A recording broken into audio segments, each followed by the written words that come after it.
Good morning, it's Heather with Bonnier Quilt Company, and we have the Dresden plate pieced.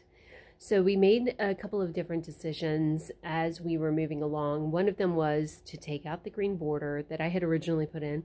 I'm not 100% sure that I ever had the green border in anything in the videos, but if you follow us on Instagram, you saw the green border, and you saw the cornerstones with the children's fabric.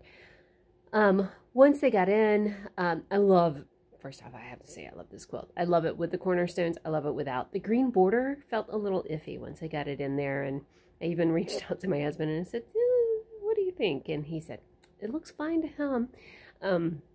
But the client, she reached out to me and she said, I'm not crazy about that border. Feels like it pops too much. So we took the border out, and we have the quilt has no green border. It looks a little wrinkly right now. I actually need to wrinkle this. I need to wrinkle it instead of ironing it out.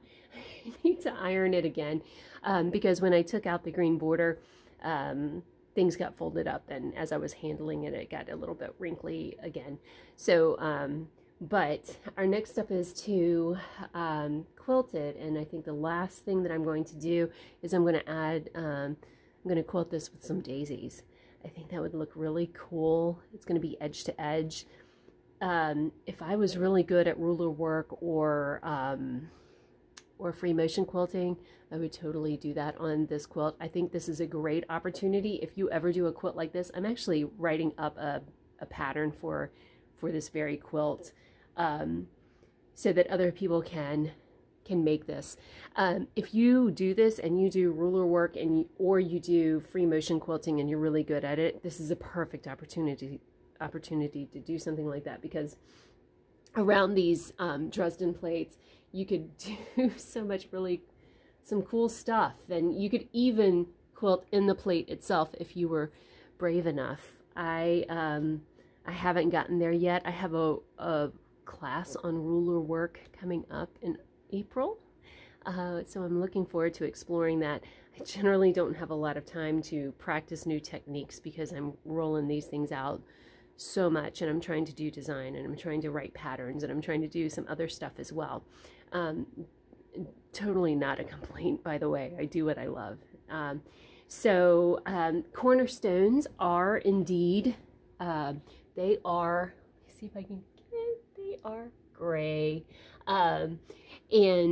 So we took out the baby clothes on the cornerstones as well, and I think it looks really good. The binding is going to be, it's going to be just gray binding, so it's not going to stand out a whole lot, which I think will look really good.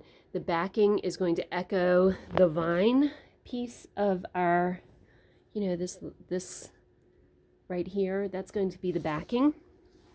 And honestly, I had a lot of fun doing this Dresden plate. The first time I did a Dresden plate was last year. I think it was, I delivered that quilt, I want to say November, for a December deadline. And when that first Dresden plate, I was like, oh no, these look scary. And they're not scary at all. So that's why I wanted to write up a pattern for this. I want to double check that that I'm not stealing anybody else's thunder or ideas, but I do want to write up a pattern for this because the technique is pretty easy. You think that you're going to have a problem getting the Dresden plates to lay flat, and I don't have a problem with it.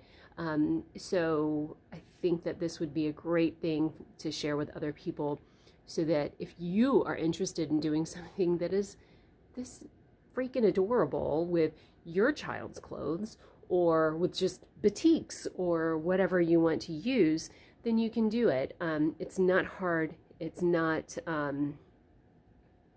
it's a little bit time consuming because you do have to do some folding, you know, sew, flip, that kind of stuff, but it's not bad. It's not bad at all. And I would say, you know, if you're an experienced beginner quilter, you can do this. So my vision is to give you something so that you know that you need, for these, this was a 22.5 inch, or a 22.5 degree wedge template that I used.